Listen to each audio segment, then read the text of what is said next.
आप हमारा फेसबुक और यूट्यूब चैनल देख रहे हैं। हम बात करेंगे सरदार साहब जो मौलाना फजल रहमान ने ये बयान दिया है और मौलाना ना कहें आप। जी मौलाना इसलिए ना कहें कि वो नहीं सर, वो तो कहते हैं कि मैं शेखुल इस्लाम हूँ। वो शेखुल इस्लाम छोड़े सर, कर रहे हैं और अल्लाह माफ़ करे, मेरी अर्ज़ गुजारिश सुने।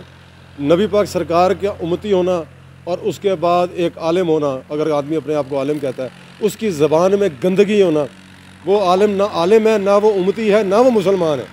अगर नबी पाक अपनी बेटी की इज़्ज़त की तहरीम के लिए खड़े हो जाते थे तो आप सरकार इस जिनके लिए ये कायनात तख्लीक की गई, जिनकी वजह से हम इस कायनात में हैं, अगर आप उनकी शहवत करते हैं, उनका रूप धारने की कोशिश करते हैं और आपके मुंह से गलाजत निकलती है, तो मैं समझता हूँ कि एक हदीस मैंने पढ़ी हुई है जिसमें आप सरकार ने ख़ुद फरमाया हुआ है कि आखिरी वक्त के जो मौलवी होंगे वो जहन्नम का ईंधन होंगे।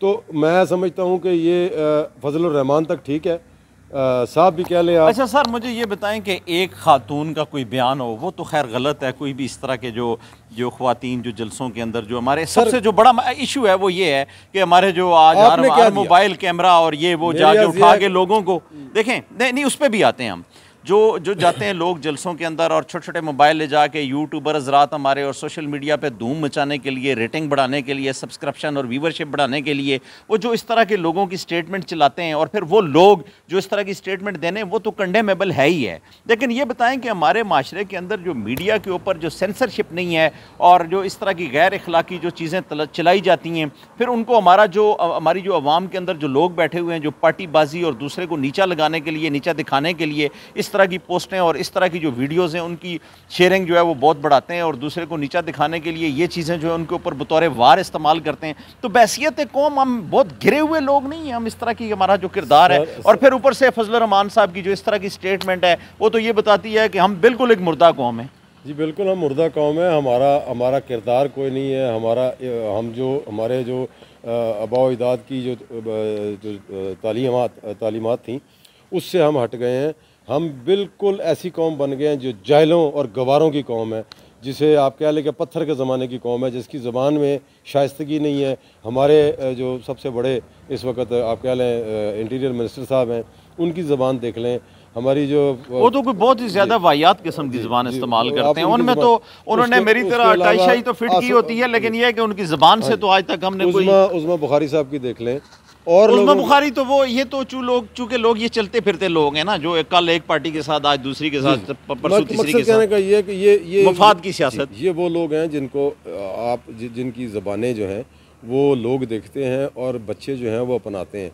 तो हमने अपनी कम्युनिटी को, ये कहते हैं इमरान खान को हैं, लेकिन इनकी अपनी ज़बानें ऐसी हैं कि इन्होंने इतना गंदा कर दिया। अच्छा सर, ये एक बात ये बताएं कि ख़ासकर ये जो गुफ्तगू करते हैं यहूदियत वाली और ये यहूदी और फलाना, आप नबी करीम सल्लल्लाहु अलैहि वसल्लम ने तो फरमाया, बल्कि इस्लाम तो तारीख़ इस्लाम ये बताती है कि आप किसी काफिर को भी काफिर नहीं कह सकते हैं, क्योंकि उसकी वजह कि उसके दिल में अल्लाह कब डाल दे और वो मोमन हो जाए, मुसलमान हो जाए। ये तो लेकिन ये है कि यहाँ पर तो और फिर आप जब किसी कलमा को, इंसान को अगर आप ये कहते हैं तो इसका मतलब ये है कि आप उसको गैर मुस्लिम, इस्लाम से आप खारिज करार देते हैं। तो इस तरह की स्टेटमेंट देना कोई सूट करता है? मेरी गुजारिश ये है, पहली बात तो ये है कि कोई बच्चा नहीं है आजकल यहूदी को, अगर ये जिस तरह मौलाना साहब को दोबारा फजल रहमान ने कहा कि ये यहूदी है और बाकियों ने ये कहा, इनके दौर में नबी पाक सरकार की जो चीज़ें हैं वो निकाली गई, ख़ास तौर पे फॉर्म से, पार्लियामेंट के फॉर्म से।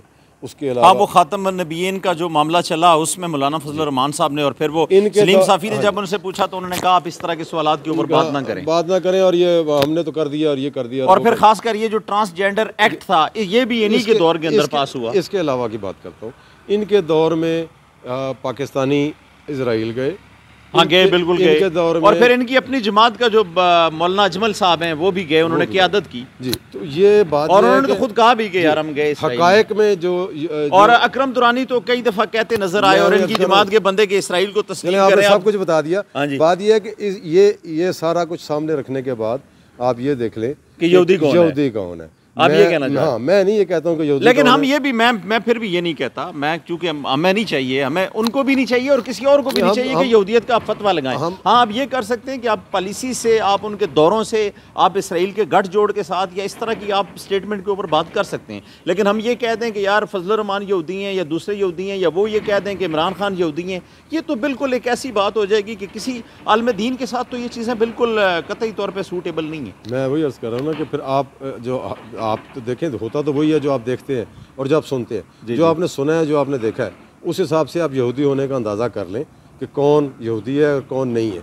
और इल्ज़ाम जो है वो तो बहुत सारे लगे, इनके ऊपर घड़ी का भी लगा, फलाना भी लगा। आज तक जितने इल्ज़ाम लगे उसमें से कोई भी जो है ना वो प्रूव नहीं हुआ। वो तो उन्होंने कई मुल्कों में छान की। जी। और एक इल्ज़ाम जो है, जिसके जो घड़ी की बात कर रहे हैं, वो बिल्कुल कानूनी तौर पे हर तरीके से वो डिक्लेयर्ड है, उसके कागज़ दे दिए गए हैं। अगर ये तोशा खाना खुल गया, अच्छा ये जो तोशा खाना अगर खुल गया तो जरदारी साहब भी, मरियम साहबा भी और शहबाज शरीफ साहब भी और नवाज शरीफ जिन्होंने ताइफ हासिल किए हैं और जनरल जो किसी नज़र में ही नहीं आए कभी, जिसकी वजह से अरशद शरीफ शहीद हुए। बात यही है कि ये फैसला अवाम ने करना है कि हर किसी ने जवाब देना है और एहतसाब हर किसी का होना चाहिए। इसको बिला तफरीक होना चाहिए। अगर इसमें तफरीक होगी तो फिर ये मुल्क, अगर आप कहते हैं इस्लाम के नाम पे बना है, तो फिर मुल्क इस्लाम के नाम पे नहीं बना, ये एक बनाना रिपब्लिक है। नहीं, ये सर, ये जो हम ले जाते हैं, बयानबाजियाँ करते हैं और सारी चीज़ें, और क्या हम पब्लिक को तो वैसे भी अब बेवकूफ़ नहीं बना सकते हैं। सोशल मीडिया का दौर है, ग्लोबल हो गया है सिस्टम और दुनिया चांद पे पहुंच गई है। और अब अगर कोई बंदा ये कहे कि अब कल तक तो चूँकि ख़बरें एक PTV होता था, वो आज तर्जमान बन चुका है, आज वो बात तो रही नहीं है। तो अब ये कहें कि अपना क्या कह रहे हैं आपके आगे जो है ना, हमें कोई इस कौम की जो अखलाकियात हैं इसके ऊपर अगर हम बात करें तो हमें कुछ समझ आएगी कि यार ये कौम जो है वो सुधरने जा रही है, या इसी तरह ये जो अगर यही और ये सारा आपस में दस्तों के रमा होना और एक दूसरे गलम गलोच और ये वो चलेगा। अगर यही कुछ रहा, अगर यही पार्टियाँ रहीं, अगर यही सिस्टम रहा, अगर यही निज़ाम रहा, तो ये जो कौम है ये बिगड़ेगी, संवरेगी नहीं। नाज़रीन इकराम, आपने सुना हमारे उलमा और हमारे दीगर जो बहैसियत पाकिस्तानी भी जो इस तरह की ज़बान इस्तेमाल करते हैं, वो आप ख़ुद अंदाज़ा लगा सकते हैं कि कैसी एक दूसरे के ऊपर तनकीद करने से पहले ये सोच लिया करें कि आया जो हम ज़बान बोल रहे हैं वो हमारी पर्सनालिटी के साथ, हमारी जो शख्सियत है, हमारा जो ख़ानदानीपन है, या हम जो जिस तरह का क्लेम करते हैं कि हमसे बड़ा कोई भी नहीं है, तो क्या वो हमारे साथ सूट करती है। अब तक के लिए इतना ही, अगले व्लॉग में फिर मुलाकात होती है।